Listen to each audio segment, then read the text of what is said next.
Hi class, welcome to the 6P of problem 4. Okay, today we have a new problem about Manly. The main focus of the problem is the process of analysis.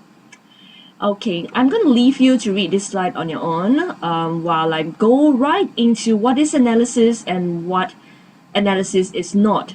First of all, analysis is important because it helps you to make sense of the information and data which you have gathered from your different ways of inquiry.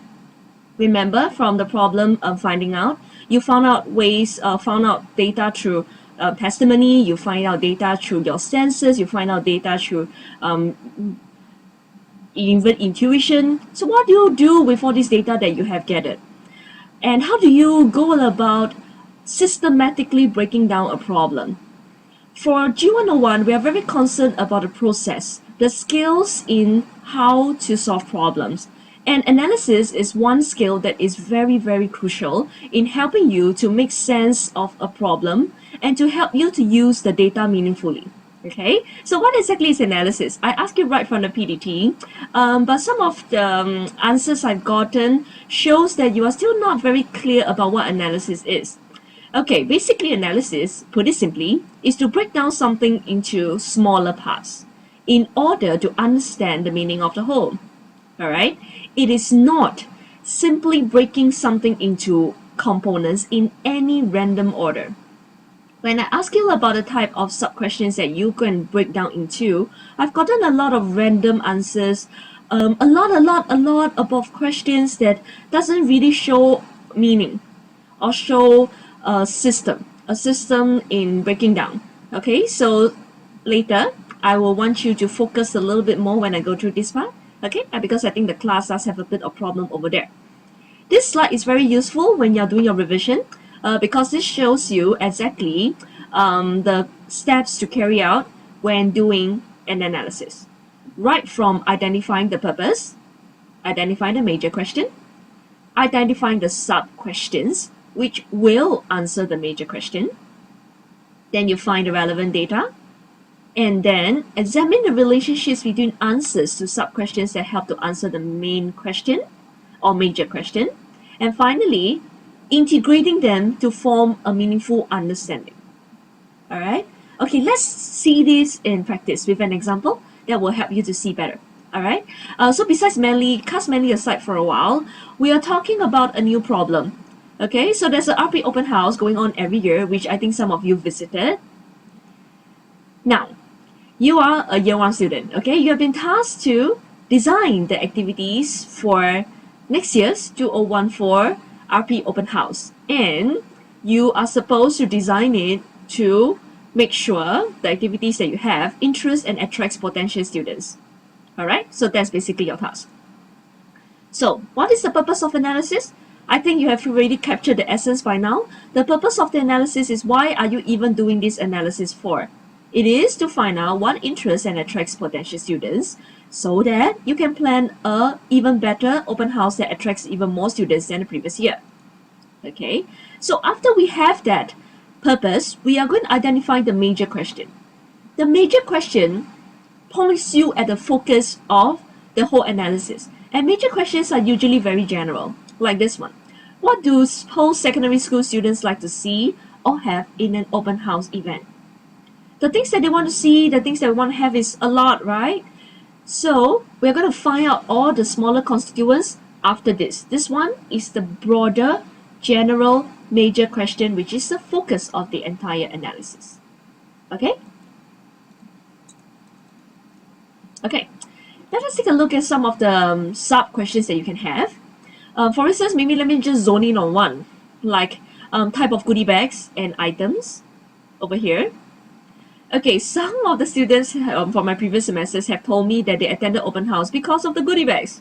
So goodie bags could be one factor affecting the popularity of the open house.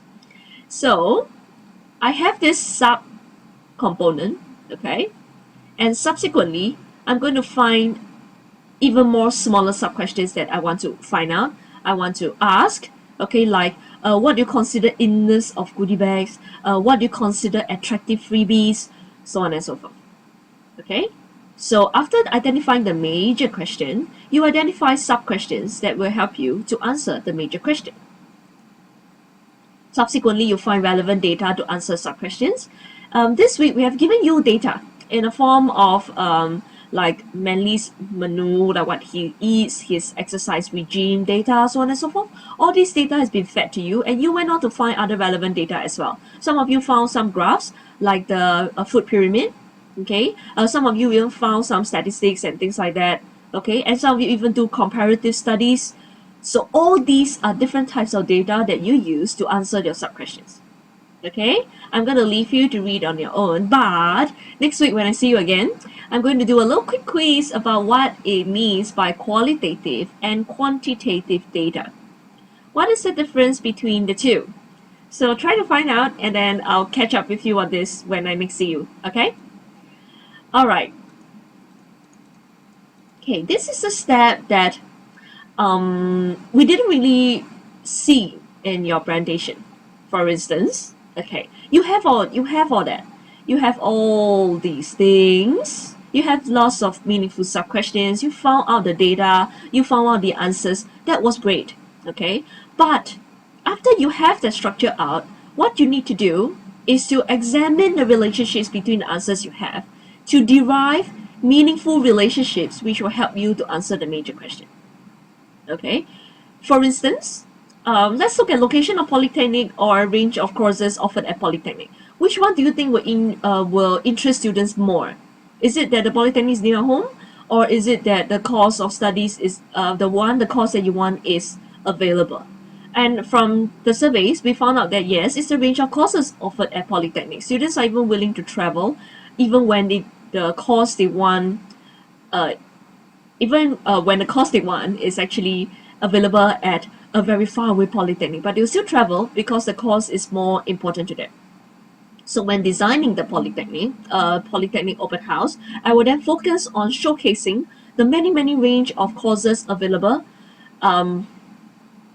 much more than the location of the polytechnic. Okay.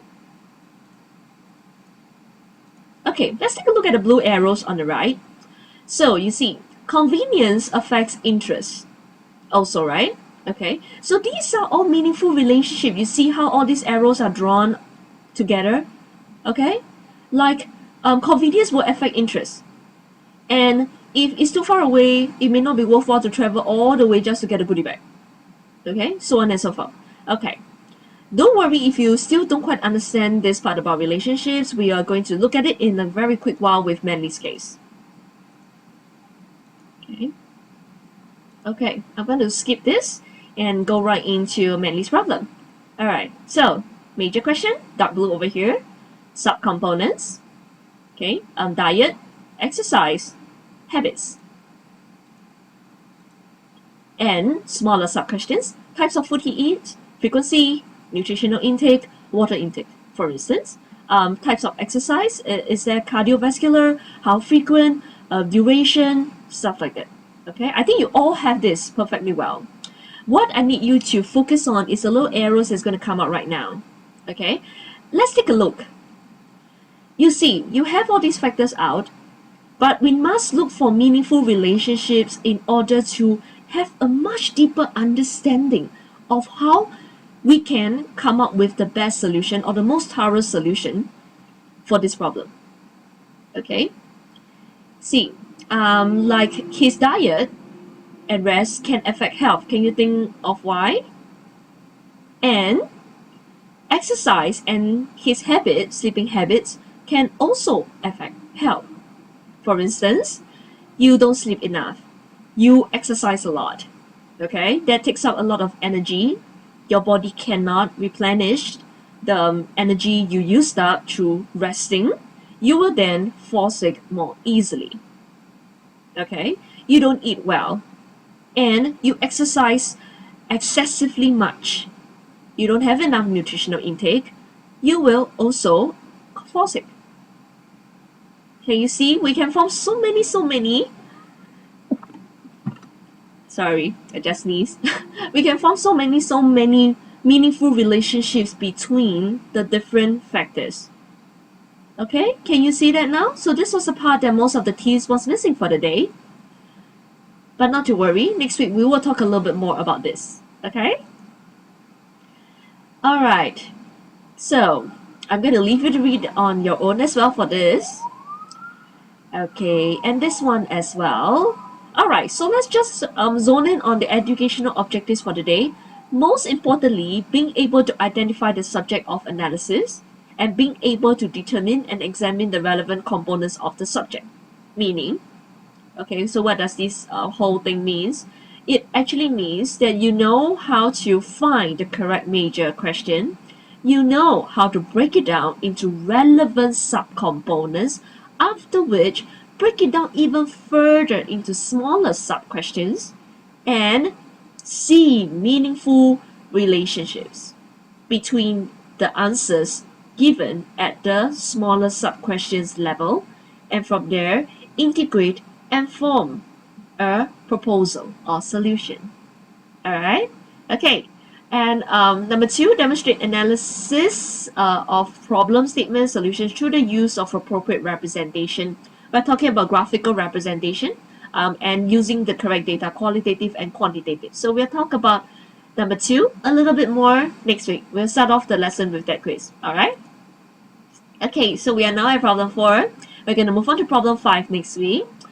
This week, we're talking about analysis. It's a new thing after inquiry stage. Okay, we're now going to more and more complex problem-solving skills. And next week, we're still going to be on analysis. Okay, so not to worry if this week you still have a lot of questions, you don't understand a lot of things. We will clarify all of that next week when I see you. Alright, okay. We have a pop quiz that's ready for your access at the following URL. Okay, go on in and try the pop quiz. The quiz will help you to understand what we have gone through in problem 3 and problem 4. Okay?